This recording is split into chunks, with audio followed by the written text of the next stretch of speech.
Welcome back to ராணி சித்திர தையல். நான் வந்து இன்னைக்கு போட் நெக்கில் எப்படி போட் நெக்கு சுடிதாருக்கு தான் இன்றைக்கி நம்ம பார்க்க போகிறோம். இந்த சுடிதாரில் போட் நெக் வச்சுட்டு இதில் வந்து மிரர் மைக்கா அப்படின்னு சொல்லி இந்த ஸ்டிக் பண்ணியிருக்கேன் இல்லையா, இதுக்கு வந்து மிரர் மைக்கா அப்படின்னு பேர். இதில் வந்து நம்ம வந்து ஈஸியாக எம்ப்ராய்டரி பண்ணிடலாம். இது வந்து ரெடிமேடாக வந்து கிடைக்கிது. இது இது வந்து ரவுண்ட் ஷேப்பு. இது வந்து ரவுண்டு ஸ்கொயரு. இது நம்ம எப்படி ஸ்டோன் மிரர் வாங்குகிறோமோ அந்த ஷேப் தகுந்த மாதிரி இந்த இதுவும் கிடைக்குது. உங்களுக்கு என்ன ஷேப் வேணுமோ அதை நீங்கள் வாங்கிக்கலாம், கடையிலே கிடைக்குது. இது செய்கிறதும் ஈஸி தான். இது இது கையில் இப்படி ரொட்டேட் பண்ணிட்டு உள்ளே வந்து இந்த இந்த நாட் போட்டிங்க அப்படின்னா ஈஸியாக இது மாதிரி நம்ம பண்ணலாம். ஆனால் இது வந்து ரெடிமேடாக கிடைக்கும் போது உங்களுக்கு இது வந்து 30, இது வந்து 30 ருபீஸ் தான் வருது இவ்வளவுமே. அதனால் ஈஸியாக கிடைக்கும் போது இது வந்து நம்ம ஈஸியாக டெக்கரேட் பண்ணலாம். அதனால் இதை நான் வந்து சூஸ் பண்ணியிருக்கேன். இதை வந்து இங்கே இப்படி வச்சுட்டு நம்ம வந்து தைக்க போகிறோம். இப்படி தைச்சிட்டு இப்படி ஃபுல்லாகவே தைச்சு முடிக்க போகிறோம்.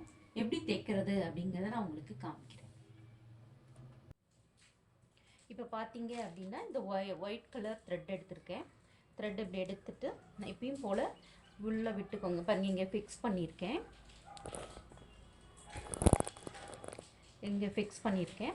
இந்த ஃபிக்ஸ் பண்ணது கிட்ட இதுக்குள்ளே பாருங்கள், இது கிட்ட வந்து போட்டுக்கோங்க. உள்ளே விட்டு வெளியே எடுத்துட்டு இதுக்கு மேலே இப்படியே நல்லா தாராளமாக தைக்கலாம். பாருங்கள், இந்த இதுக்கு மேலே நான் வந்து விட்றேன், பக்கத்துலேயே அப்படியே விடுறேன். விட்டுட்டு இப்படி ஸ்டிச் பண்ணிட்டே வாங்க. கொஞ்சம் கொஞ்சம் கேப் விட்டுக்கோங்க. இவ்வளோ கேப் விட்டால் போதும். இது வந்து நல்லா ஃபிக்ஸ் ஆகிடும், ஒன்றும் ஆகாது. இப்படியே ஃபிக்ஸ் பண்ணி இப்படியே தைச்சிட்டே வந்தோம் அப்படின்னா விழாது. கொஞ்சம் கிட்ட ஆனால் எடுத்துக்கோங்க.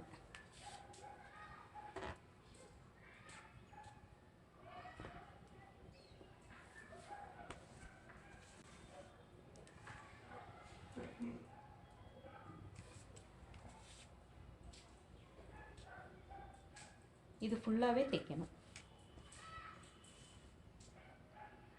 ரவுண்டாக ஃபுல்லாகவே தைச்சிட்டு வந்தோம் அப்படின்னா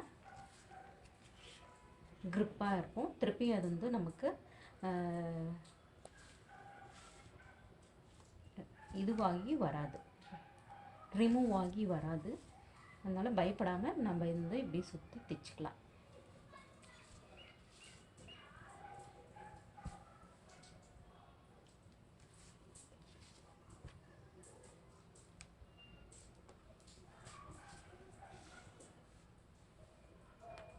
கொஞ்சம் கொஞ்சம் கேப் விடுங்க.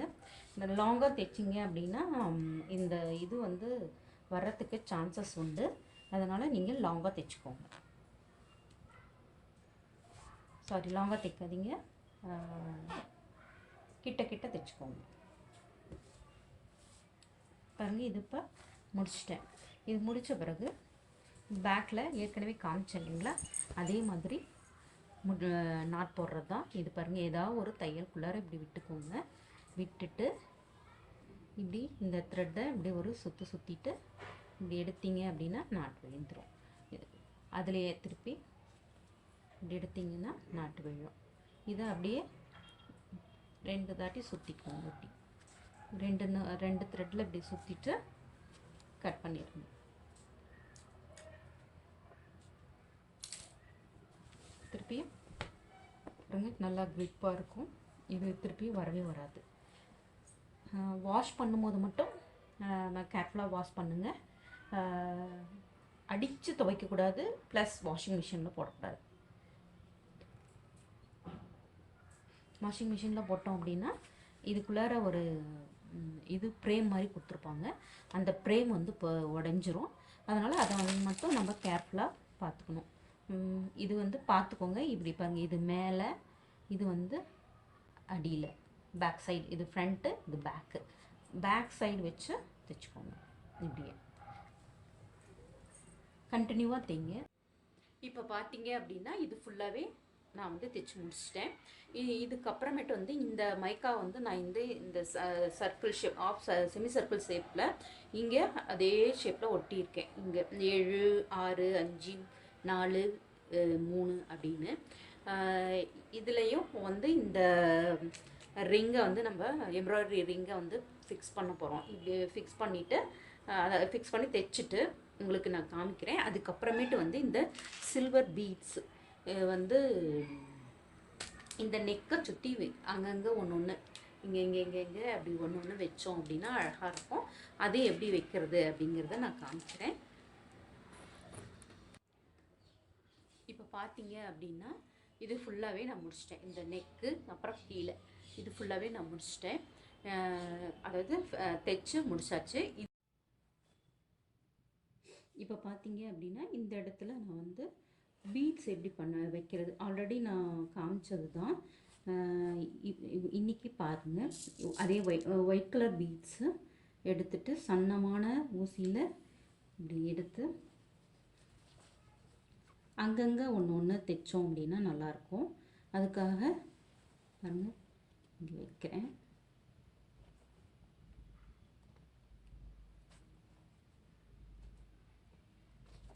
இப்படி குத்தி இப்படி எடுத்துக்கோங்க. எடுத்துட்டு திருப்பியும் அதே இதை வந்து உள்ளே விட்டுங்க அப்படின்னா இதில் வந்து ஒரு அதாவது வராது, அப்படியே ஃபிக்ஸ் ஆகிடும். 2-3 வீடியோவில் காமிச்சிட்டேன். சேம் அப்படியே தான். கொஞ்சம் கொஞ்சம் தள்ளிக்கோங்க. இப்படி தள்ளிட்டு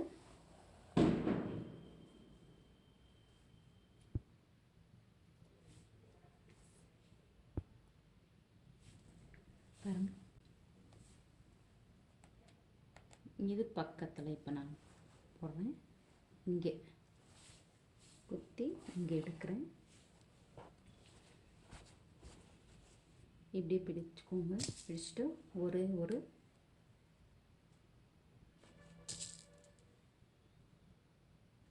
சில்வர் பீட், ஏன்னா நம்ம சில்வர் தான் எல்லாமே யூஸ் பண்ணுறோம், அதனால் சில்வர் பீட்ஸ் இப்படி எடுத்து இந்த இடத்துல இப்படி குத்திக்கோங்க.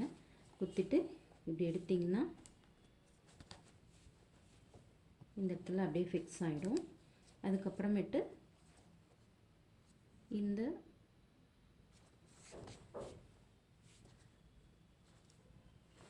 இதுக்குள்ளேயே குத்தி பீட்குள்ளே குத்தி எடுத்தோம் அப்படின்னா அப்படியே ஃபிக்ஸ் ஆகிடும். இனி அது வரவே வராது. அடுத்த இடத்துல இப்போ நம்ம போட போகிறோம். இப்படி கண்டினியூஸாக போட்டோம் அப்படின்னா பார்க்க வந்து ரொம்ப நல்லாயிருக்கும்.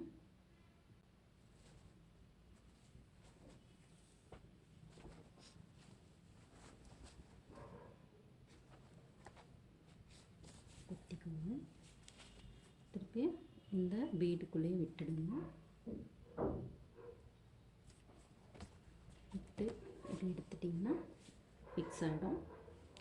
இப்படி இப்போ பார்த்தீங்க அப்படின்னா இங்கே ஃபுல்லாகவே சில்வர் பீட்ஸ் வச்சு முடிச்சிட்டேன். எப்படி தைக்கிறதுன்னு காமிச்சு இல்லைங்களா, அது மாதிரி தைச்சு ஃபுல்லாகவே முடிச்சிட்டேன். அதாவது இது வந்து ஒரு 1.5 இன்ச் இருக்கும். இந்த 1.5 இன்ச்சுக்கு நான் வந்து இந்த பீட்ஸை வந்து அங்கங்கே வச்சு தைச்சிருக்கேன். அன்னீவனாக வச்சு தைச்சிருக்கேன். இது வந்து ஆல்ரெடி சொன்னது தான். இங்கேருந்து நான் எதுவுமே பண்ணலை, இப்படியே இருக்கும். இது தைச்சு முடித்த பிறகு ரொம்ப சூப்பராக இருக்கும். அதாவது சிம்பிள் ஒர்க், ஆனால் கிராண்ட் லுக் கிடைக்கும். இந்த வீடியோ பார்த்ததுக்கு நன்றி. பிடிச்சிருந்தா ஷேர் பண்ணுங்கள், லைக் பண்ணுங்கள், சப்ஸ்கிரைப் பண்ணுங்கள். தேங்க்யூ.